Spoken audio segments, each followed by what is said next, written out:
రాహుల్ గాంధీని ప్రధాని చేయడమే లక్ష్యంగా అందరూ కలిసి పనిచేయాలని టీపీసీసీ వర్కింగ్ ప్రెసిడెంట్ జగ్గారెడ్డి అన్నారు.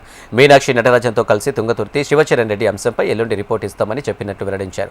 రాహుల్ను ప్రధాని చేసేందుకు ఎంపీల గెలుపు కోసం ప్రత్యేక కార్యాచరణ రూపొందించాలని సూచించినట్లు జగ్గారెడ్డి వివరించారు.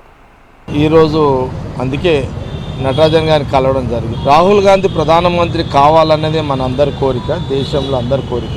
రాహుల్ గాంధీ గారు ప్రధానమంత్రి కావడానికి తెలంగాణలో ఇప్పుడున్న 17 ఎంపీలలో మనం ఒక 14 కన్నా రీచ్ కావాలి. లేదు డీలిమిటేషన్ అవుతుందో కాదో తెలియదు. ఒకవేళ అయితే డీలిమిటేషన్ లో అయితే 26 అయితే మళ్ళీ అక్కడ 20 అన్నా గెలవాలి మనము. కానీ ఎంపీలకు సంబంధించి ఓ ప్రత్యేక కార్యాచరణ, ప్రత్యేక దృష్టి దీని మీద పెట్టాలి. సీఎం రేవంత్ రెడ్డితో పాటు మహేష్ గౌడ్, మీరు, ఉత్తమ్ రెడ్డి గారు లాంటి వాళ్ళు, వెంకటరెడ్డి గారు, రాజగోపాల్ రెడ్డి గారు, జానారెడ్డి గారు, కొంత ఇలాంటి సీనియర్స్ నాసుంటోళ్ళ కొంత సీనియర్స్ ని ఇప్పటి నుంచే కొంత మేమంతా ఫ్రీగానే ఉన్నాం కదా ఇప్పుడు.